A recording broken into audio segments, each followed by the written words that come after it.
اللہ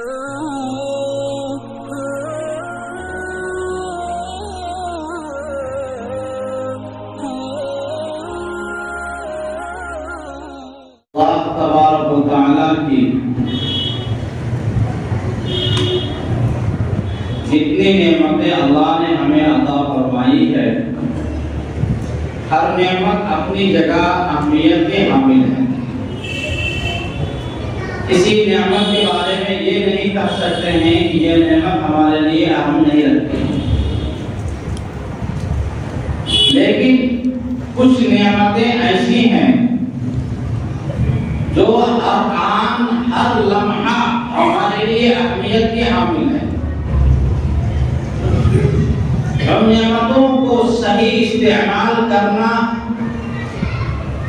اس کی قدر کرنا اور اس سے نفع اٹھانا، یہ سب سے بڑی اہمیت کی چیز ہے۔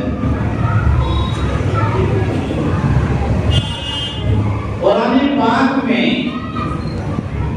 اللہ تعالیٰ نے ایک چھوٹی سی سورت نازل فرمائی ہے، جس سورت کے بارے میں امام شافعی رحمۃ اللہ علیہ فرماتے ہیں کہ اجمع آیات فی القرآن الکریم، کہ قرآن کریم کی سب سے جامع ترین آیت کریمہ ہے۔ امام شافعی رحمۃ اللہ علیہ فرماتے ہیں کہ اگر صرف یہی آیت نازل ہوتی اور انسان اسی آیت پر عمل کر لیتا تو اس کی کامیابی کے لیے کافی ہو جاتا۔ اس میں جو اللہ تعالیٰ نے باتیں بتائی ہیں، اس کے مضامین پہ، اس کے مفاد پہ، اس کے عنوان پہ، اس کی باتوں پہ انسان غور و فکر کر لے تو انسان دنیا میں بھی کامیاب ہو جائے گا، آخرت میں بھی کامیاب ہو جائے گا۔ وہ آیت ہے، وہ سورہ ہے، سورہ عصر۔ اللہ تبارک و تعالیٰ نے اس کو شروع فرمایا ہے والعصر، زمانے کی قسم۔ یہاں ایک مسئلہ ذہن میں رکھیے کہ اللہ کے علاوہ کسی اور کی قسم کھانا جائز نہیں ہے۔ من حلف بغیر اللہ فقد اشرک، جس نے اللہ کے علاوہ کسی اور کی قسم کھائی اس نے شرک کا کام کیا۔ جیسے ہم لوگ بچپن میں مٹی کی قسم کھاتے، جب کھیلتے کھیلتے ہوتا تھا تو مٹی کی قسم کھا لیے۔ عام طور پہ ماں باپ کی قسم کھائی جاتی ہے، میں قسم، باپ قسم کھاتے ہیں لوگ، یہ عام آج بھی کھاتے ہیں۔ غیر اللہ کی قسم کھانا، اللہ کے علاوہ کسی اور کی قسم کھانا انسان کے لیے جائز نہیں۔ لیکن قرآن پاک میں اللہ تعالیٰ نے جگہ پر جگہ زمانے کی قسم، سورج کی قسم، چاند کی قسم یہ اللہ نے کھائی ہے۔ تو اس کا جواب یہ ہے کہ اللہ کسی حکم کا پابند نہیں ہے۔ اللہ نے ہمیں منع فرمایا ہے کہ تم اللہ کے علاوہ کسی اور کی قسم مت کھاؤ، لیکن اللہ کسی حکم کا پابند نہیں ہے۔ اللہ کسی چیز کی قسم کھا رہا ہے ہمارے سامنے اس چیز کی اہمیت کو بتانے کے لیے کہ وہ چیز تمہارے سامنے انتہائی اہمیت کی حامل ہے، اس کی قدر کرو۔ جیسے ایک صاحب نے کل ایک سوال کیا کہ اللہ کے علاوہ کسی اور کا سجدہ کرنا جائز نہیں ہے، تو پھر آدم علیہ السلام کا سجدہ کرنے کا حکم دیا گیا فرشتوں کو، یہ کیسے جائز ہوا؟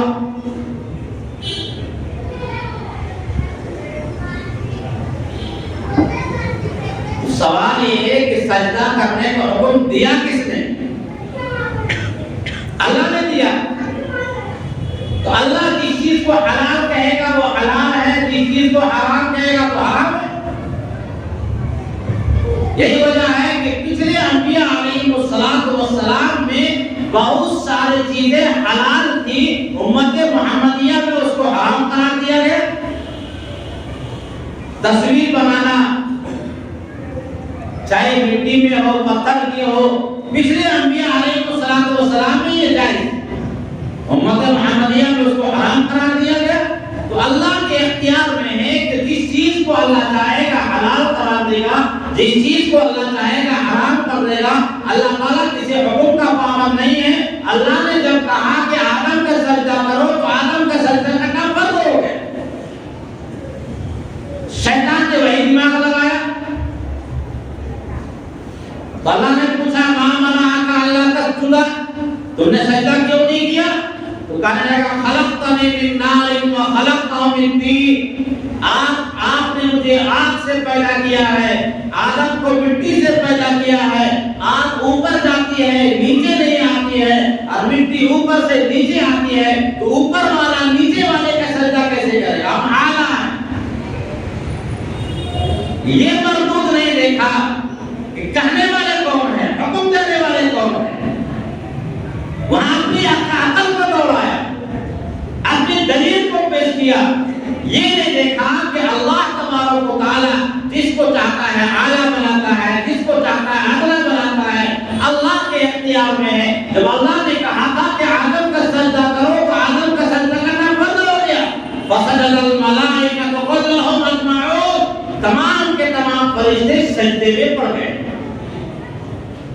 جو اللہ نے سجدہ کروایا تھا وہ عبادت کا سجدہ نہیں تھا، وہ بڑائی، بزرگی، عظمت کو ظاہر کرنے کے لیے کہ تمام مخلوق میں اللہ تعالیٰ نے انسان کو سب سے اعلیٰ اور افضل بنایا۔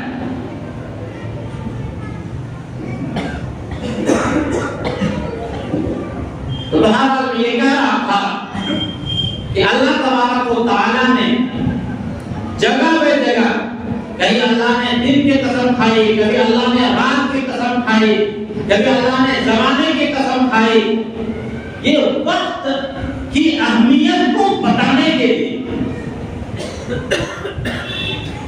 کہ وقت اتنا بڑا اہم ہے اور اس کی قدر کرنا اتنا ضروری ہے۔ والشمس وضحاها، یہ نظام جو چلتا ہے اوقات کا، یہ سورج سے چلتا ہے۔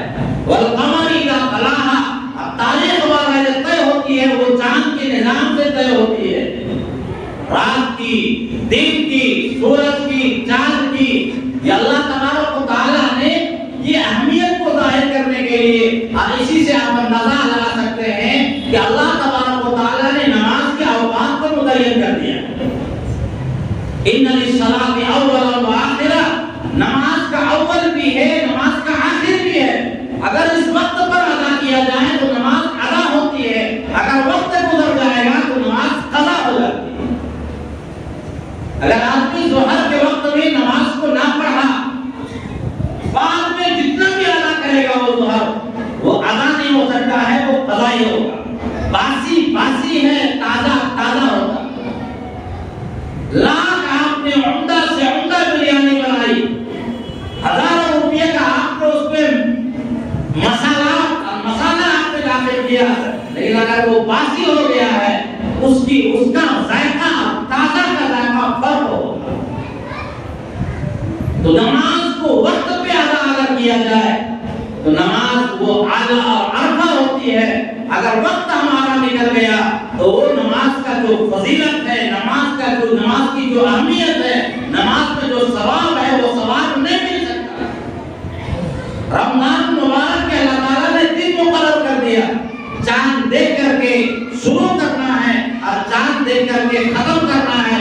اگر کسی کا رمضان کا روزہ چھوٹ گیا تو شوال میں رکھتا ہے، ذوالقعدہ میں رکھتا ہے، ذوالحجہ میں رکھتا ہے، پورے سال رکھے گا، لیکن جو وقت کا ثواب تھا، رمضان کا ثواب تھا، وہ پورے سال وہ ثواب انسان نہیں پا سکتا۔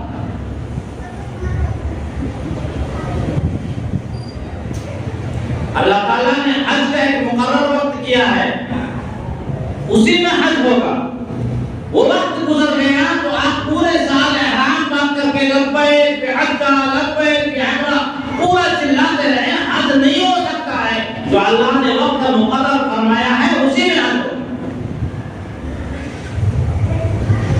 یہ اوقات کی تعیین، اوقات کو متعین کرنا اسی لیے ہے تاکہ انسان وقت کی اہمیت کو جانے۔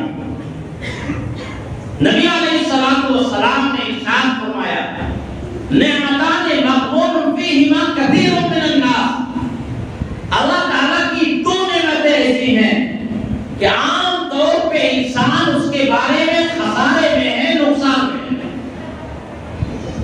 دو نعمتیں، اس کو اس کی اہمیت کا اندازہ نہیں۔ سب سے بڑے ایمان کے بعد اللہ تعالیٰ نے اسے دولت عطا فرمائی، لیکن وہ اللہ و لعب میں گزار دیتا ہے، کب میں گزار دیتا ہے، اسے پتہ ہی نہیں چلتا ہے کہ وقت کا جو لمحہ ہمارا گزرا ہے دوبارہ لوٹ کر آنے والا ہے۔ جو چلا گیا، جو عمر گزر گئی، اب لاکھ برتھ ڈے مناتے رہیے کہ میرا 50 سال کا میں ہو گیا، میں 60 سال کا ہو گیا، میں 70 سال کا ہو گیا، لاکھوں روپیہ آپ برتھ ڈے میں خرچ کرتے رہیے، لیکن وہاں خوشی کا موقع نہیں ہے بلکہ غم منانے کا موقع ہے کہ میری اتنی عمر گزر گئی، نہ میری زندگی میں نماز ہے، نہ روزہ ہے، نہ صدقات ہے، نہ سچائی ہے، نہ امانت ہے، نہ دیانت ہے، نہ کوئی نہ اعمال صالحہ ہے، نہ اللہ کی فرما برداری ہے۔ ہماری 60 سالہ، ہماری 70 سالہ، ہماری 80 سالہ جو زندگی گزری ہے صرف لہو و لعب میں گزر گئی، گانا بجانے میں گزر گیا، گالی گلوچ میں گزر گیا، سونے میں گزر گیا، فحش میں گزر گیا، بے حیائی میں گزر گیا، لوٹ مار میں گزر گیا۔ تو یہاں خوشی کا موقع نہیں تھا بلکہ ہمارا غم منانے کا۔ لیکن ہر سال ہم برتھ ڈے مناتے ہیں اور خوشی کا اظہار کرتے ہیں، بڑے بڑے ہوٹلوں کو بک کیا جاتا ہے اور کیا کیا وہ کہتے ہیں ہیپی برتھ ڈے۔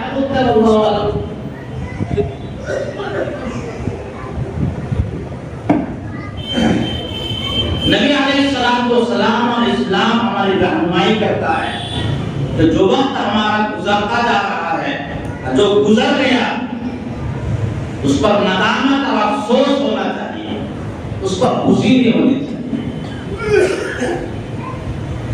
اسلاف اور بزرگان دین نے، صحابہ کرام رضوان اللہ علیہم اجمعین نے اوقات کی قدر کی، ایک ایک لمحے کو گزارا۔ ہم محدثین کے حالات کو پڑھیں گے۔ امام محمد رحمۃ اللہ علیہ جو امام ابو حنیفہ رحمۃ اللہ علیہ کے شاگرد رشید ہیں، انہوں نے 1000 کتابیں لکھی۔ کتنی کتاب؟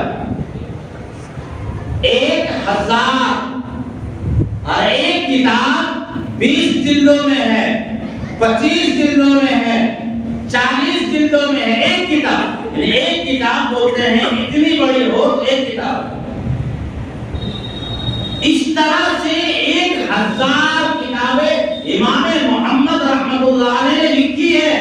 عمر کتنی ہوئی؟ 60 سال، 70 سال، 80 سال؟ انسان کی بہت عمریں ہیں۔ اعمار امتی بین 60 و 70 واقلهم من يجوز، میری امت کی عمریں 60 اور 70 کے درمیان ہوں گی۔ بہت کم لوگ ہیں جو اس سے آگے بڑھ پائے۔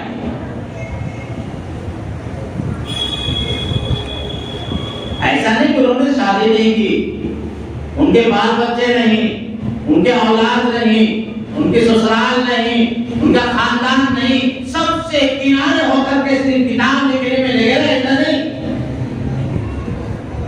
ان کے اوقات میں اللہ نے برکتیں عطا فرمائی، دلوں کو انہوں نے پاک و صاف رکھا۔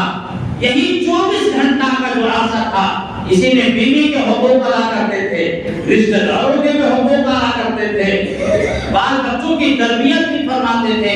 علامہ ابن حجر عسقلانی رحمۃ اللہ علیہ نے بھی جو کتابیں لکھی ہیں، فتح الباری بخاری شریف کی شرح ہے 26 جلدوں میں، اتنی۔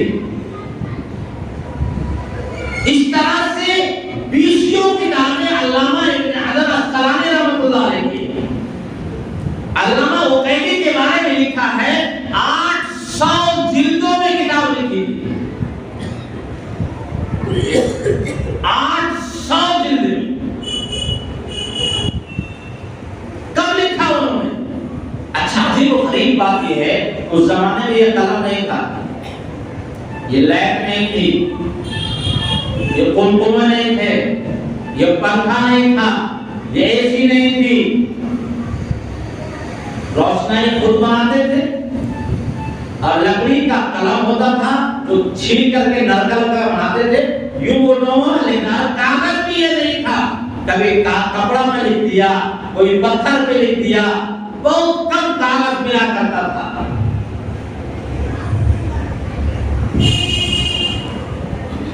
آج تو قلم کے زمانے ہیں، لکھتے چلے جائیے، ایک سیکنڈ میں جتنا لکھنا چاہیں، کمپیوٹر اس زمانے میں آ گیا ہے، جتنا چاہیں لکھ لیں۔ اس زمانے میں یہ سب کچھ نہیں تھا، اس کے باوجود اتنی بڑی بڑی کتابیں لکھی۔ علامہ ابن جوزی رحمۃ اللہ علیہ نے فرمایا ہے کہ میں نے 2 لاکھ اوراق لکھے، 2 لاکھ ورق لکھا ہے، 2 لاکھ جو صفحہ ہوتا ہے، 2 لاکھ اپنے ہاتھوں سے وہ تقریر بھی کرتے تھے، خانقاہ بھی چلاتے تھے، پڑھاتے بھی تھے مدرسے میں اور کتاب لکھا کرتے تھے۔ ان کے بارے میں لکھا ہے جب ان کا انتقال ہوا تو حدیث پاک کے لکھنے کے لیے جو قلم بناتے تھے وہ ایسے سے چھیل کر کے، تو جو چھلنا قلم سے نکلا تھا، کتنا نکلتا ہے کاغذ لکڑی کا، چھلے کتنا نکلے، اتنا جمع ہو گیا تھا کہ اسی سے پانی گرم کیا گیا اور ان کو غسل دیا گیا۔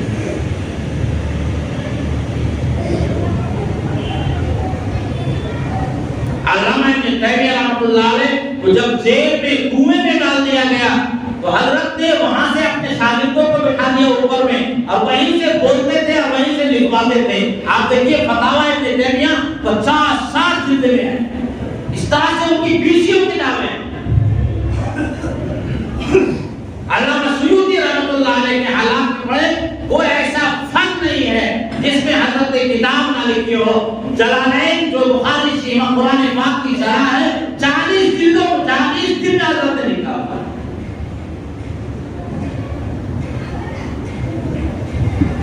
امام رازی رحمۃ اللہ علیہ کے تفسیر رازی میرے پاس وہ کتاب ہے الحمدللہ، 25 تقریباً 40 جلدوں میں امام رازی کی صرف قرآن پاک کی تفسیر ہے، باقی کتابیں تو چھوڑ دیجیے۔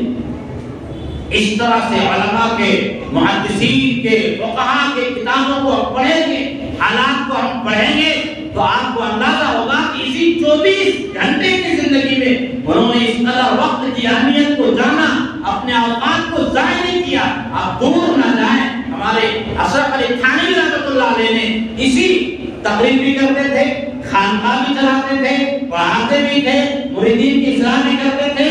3600 کتابیں حضرت نے لکھی ہے اور ایک ایک کتاب 10 جلدوں میں، کو 15 جلدوں میں، کو 40 جلدوں میں، کو 20 جلدوں میں کتابیں موجود ہیں۔ حضرت تھانوی علیہ الرحمہ نے 2600 کتابیں لکھی،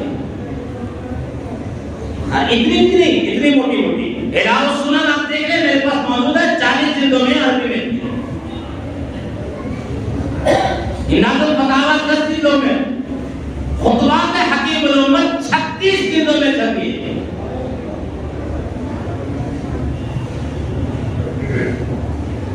تو وہ بھی ہماری طرح انسان تھے، الگ سے کوئی مخلوق نہیں تھے، اور اللہ نے الگ سے ان کو وقت نہیں دیا تھا، یہی اوقات ان کو عطا فرمائے تھے۔ بعض بزرگان دین کے بارے میں آپ پڑھیں گے کہ پوری رات روزانہ 1000 رکعت وہ پڑھ لیا کرتے تھے۔ ہمیں تعجب ہوتا ہے کیسے پڑھتے تھے؟ تو جب اتنی موٹی کتابیں لوگ لکھ سکتا ہے، انہی 24 گھنٹوں کے اندر 1000 رکعت وہ نہیں پڑھے گی۔ ایک رات میں 10 قرآن پاک کو ختم کیا کرتے تھے۔ اصل سے لے کر کے مغرب تک 5 بزرگان دین کے گراموں کو لکھا ہے کہ قرآن پاک کو انہوں نے ختم کیا۔ یا اوقات کی برکتیں، یا اللہ تعالیٰ نے جو برکتیں عطا فرمائی، اس کی بنیادی وجہ یہ ہے کہ سب سے پہلے انہوں نے اپنی زندگی سے جو بھی رذائل تھے ان کو دور کر دیا تھا، اپنی زندگی کو اعمال صالحہ اور نبی علیہ الصلوۃ والسلام کی سنتوں کے مطابق ڈھال دیا تھا۔ ایک لمحہ کو گزارا کرتے تھے۔ علامہ تیمیہ رحمۃ اللہ علیہ کے دادا کے حالات میں لکھا ہے کہ جو قضائے حاجت کے لیے باتھ روم جاتے تھے تو طلبہ سے فرماتے تھے کہ بھائی زور سے پڑھنا تاکہ یہ وقت بھی میرا ضائع نہ ہو جائے، اس وقت بھی میرے کانوں میں کوئی اچھی آواز جائے۔ میں وہاں تلاوت نہیں کر سکتا، وہاں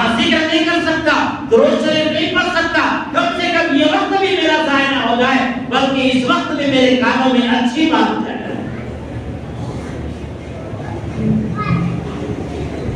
علامہ ابن جوزی رحمۃ اللہ علیہ کے حالات میں لکھا ہے کہ وہ روٹی کو سالن کے ساتھ نہیں کھایا کرتے تھے، بلکہ روٹی کو یوں ہی چبا لیا کرتے تھے اور فرماتے تھے کہ سالن کو استعمال کر کے کھانے میں وقت بہت ضائع ہوتا ہے، اور اس وقت کے ضائع ہونے میں کتنی مرتبہ درود پاک پڑھ لوں گا یا کچھ کتاب کچھ اوراق کو لکھ لوں گا، اس لیے میں سالن کے ساتھ استعمال نہیں کرتا۔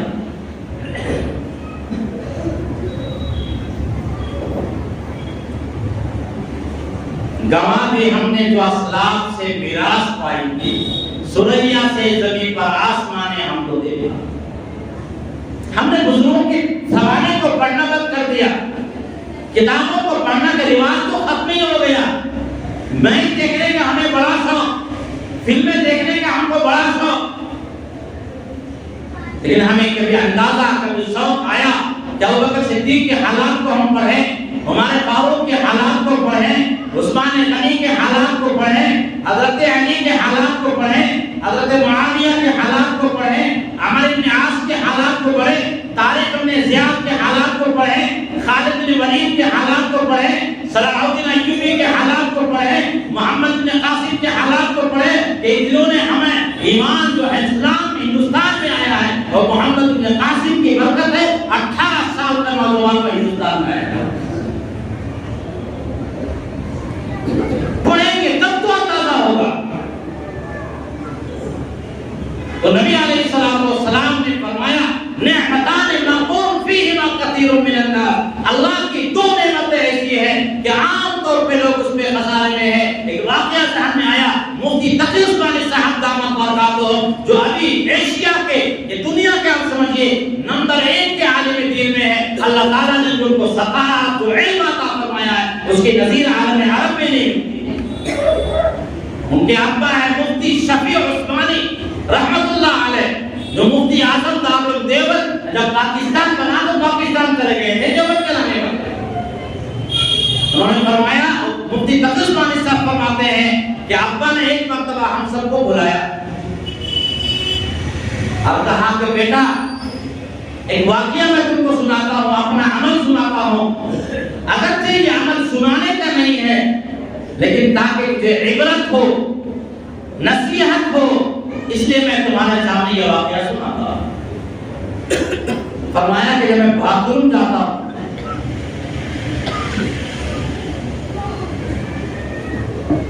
وہاں تم ذکر نہیں کر سکتا، تو باتھ روم میں بیٹھے بیٹھے تاکہ یہ وقت بھی میرا ضائع نہیں ہو جائے، یہ وقت میرا بیکار نہیں چلے جائے، وہاں کا جو لوٹا ہوتا ہے اس کو میں لوٹے کی صفائی کرتا ہوں۔ کبھی نہیں واقعہ سنانے کا نہیں تھا، لیکن میں تم کو اس لیے میں نے سنایا تاکہ تم وقت کی اہمیت کو جانو۔ قضاء حاجت کے لیے انسان گیا ہے، اس میں اس وقت کی کوئی اندازہ نہیں ہے، لیکن اس کے باوجود میں اس کو ضائع نہیں کرتا ہوں، وہاں جانے کے بعد میں لوٹے کی صفائی میں لگا رہا ہوں۔ کس قدر ان لوگوں کو اپنے وقت کی اہمیت کا اندازہ تھا، لیکن آج ہم نماز پڑھ کے نکلیں گے، ہم سب کی عمریں کسی کی 60 ہو گئی، کسی کی 50 ہو گئی، کسی کی 70 ہو گئی۔ آپ اندازہ لگائیں کیا ہم نے اپنے اوقات کو جانا، کیا ہم نے اپنے اوقات کو اللہ اور اس کے رسول کی اطاعت میں گزارا؟ نبی علیہ السلام نے فرمایا کلمتان حبیبتان الی الرحمن، تو کلمہ ایسا ہے جو اللہ کو بڑا پسندیدہ ہے، ثقیلتان فی المیزان، میزان میں بہت بھاری ہے، خفیفتان علی اللسان، زبان پہ بہت آسان ہے، جو دو کلمہ بولے گا اللہ کو بہت زیادہ پسندیدہ ہے، ترازو پہ بہت بھاری ہے، زبان پہ ہلکے ہے، سبحان اللہ و بحمدہ سبحان اللہ العظیم۔ کتنا ٹائم لگا یہ بھی وقت کی اہمیت کو بتانے کے لیے کہ زیادہ ٹائم نہیں لگا، لیکن اگر وہ خلوص سے دل سے اگر یہ دعا پڑھتا ہے اللہ تعالیٰ کا قیامت کے دن اسے ترازو میں جب رکھے گا تو گناہ ہمارا اوپر ہو جائے گا اور اس کا ترازو ہمارا نیچے ہو جائے گا۔ دو نعمتیں اللہ کی ایسی ہے جس کو ہم نے ایسی اوقات میں گزار دیا ہے، اس طرح ہم لاہور میں گزارتے ہیں گیم کھیلنے میں آج تو نوجوانوں کو دیکھتے اچھا اچھا پڑھا لکھا آدمی جہاں وقت ملا گیم کھیلنے لگے. اقترب للناس حسابهم وهم في غفلة معرضون. لوگوں کے حساب کا وقت قریب آ گیا. 60 سال عمر ہو گئی, موت آ جائے گی. اذا مات الانسان انقطع عمله. اذا مات الانسان وقعت قیامته. جب انسان کا انتقال ہو گیا اس کی قیامت واقع ہو گئی. انسان مر جائے گا اور حساب شروع ہو جائے گا. اقترب للناس حسابهم. لوگوں کے حساب کا وقت قریب آ گیا ہے. اب وہ کھیل کود میں لگے ہوئے ہیں, وہ گیم کھیلنے میں لگے ہوئے ہیں, جوا کھیلنے میں لگے ہوئے ہیں, شراب پینے لگے ہوئے ہیں, جھگڑا جھنجٹ پہ لگے ہوئے ہیں. اقترب للناس حسابهم وهم في غفلة معرضون. انسان کے حساب کا وقت آ چکا ہے اور وہ لہو لعب میں لگے ہوئے ہیں. اسے اندازہ ہی نہیں کہ موت کا فرشتہ کب ہمارے پاس آ جائے گا. روزانہ ہم سنتے ہیں فلاں کو اٹیک آ گیا, چلتا پھرتا انسان تھا, اچانک انتقال کر گیا. اچانک انتقال ہمارے اعتبار سے ہوا, وہ اپنے وقت پہ انتقال کیا ہے. اذا جاء اجلها لا يستأخرون ساعة ولا يستقدمون. جب انسان کی موت آتی ہے تو نہ آگے آئے گی نہ پیچھے آئے گی, اپنے وقت پر موت آئے گی. چاہے اٹیک ہو جو بھی آپ اس کو نام دے دیں, لیکن موت اپنے وقت پہ آئے گی. اور کب آئے گی اللہ کے علاوہ کوئی نہیں جانتا. جب کوئی نہیں جانتا ہے, اچانک نہ معلوم تقریر کرتے کرتے مسجد سے باہر نکلے انتقال ہو جائے, کھانا کھاتے کھاتے انتقال ہو جائے, سویا تو سوئے رہ گیا. ایسا ہو سکتا ہے. میرے بھائیوں, اب بھی ہمارے پاس وقت ہے کہ اپنے اوقات کی ہم قدر کر لیں, اپنے اوقات کو جانیں. اور جو پچھلی زندگی گزر گئی ہے وہ گزر گئی ہے, آئندہ جو زندگی آنے والی ہے اس میں ہم کم سے کم اپنی زندگی میں دن بھر میں 5 وقت کی نماز پابندی کے ساتھ جماعت کے ساتھ پڑھ لیں. 5 وقت کی نماز, جو 5 نمازوں کا اہتمام کرے گا اس کی زندگی میں انضباط اور تعین اور اس کی زندگی میں سکون آ جائے گا. اور 100 مرتبہ درود پاک کم سے کم پڑھتے ہیں.